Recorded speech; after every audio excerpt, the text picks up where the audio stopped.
before jealousy had a name, before envy wore a face. There were two brothers, one with a heart of worship, the other with a heart full of rage. One sought God's favor, the other became the first to take life from another. But how did it come to this? And what does their story mean for us today? Welcome to Bible Breakdown, where we bring ancient stories to life and help you discover God's voice for your own. Today we unravel the tragic story of Cain and Abel, a story of worship, warning, and wrath. Birth and background.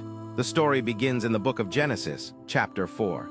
Adam and Eve, banished from Eden, start life anew. Eve gives birth to Cain, saying, "With the help of the Lord I have brought forth a man." Genesis 4:1. Later she gives birth to Abel. Cain became a farmer, working the ground. Abel became a shepherd, watching over flocks. Two brothers, two callings, two destinies. Growing up in a broken world that still remembered the sound of Eden. Called to prophecy, first mission and struggle. While not prophets by title, Cain and Abel were the first humans to approach God with offerings. Their first mission, worship, but their offerings revealed their hearts. Cain brought some of his crops, but Abel brought the firstborn of his flock. The fat portions, the very best, Genesis 4:3-4. And God, he looked with favor on Abel and his offering, but not on Cain's. Why, Hebrews 11:4 explains, "By faith Abel offered God a better sacrifice than Cain did." Cain was furious. Instead of self-reflection, he chose resentment. Enemies and obstacles. Cain's greatest enemy wasn't Abel. It was the sin crouching at his door. God warned him in Genesis 4:7, "If you do what is right, will you not be accepted? But if you do not do what is right, sin is crouching at your door. It desires to have you, but you must rule over it." But Cain didn't listen. He lured his brother into the field, and there he murdered him. The first recorded act of worship ends in the first act of murder. Judgment and final moments. God confronts Cain with a question, "Where is your brother Abel?" Genesis 4:9.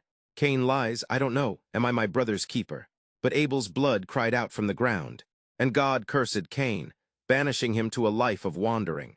Still in divine mercy, God marked Cain not to kill him, but to protect him. Genesis 4:15. Cain leaves God's presence and builds a city, a symbol of human separation from divine purpose. Impact on society. Abel, though dead, still speaks. Hebrews 11:4 says, "By faith, Abel still speaks, even though he is dead."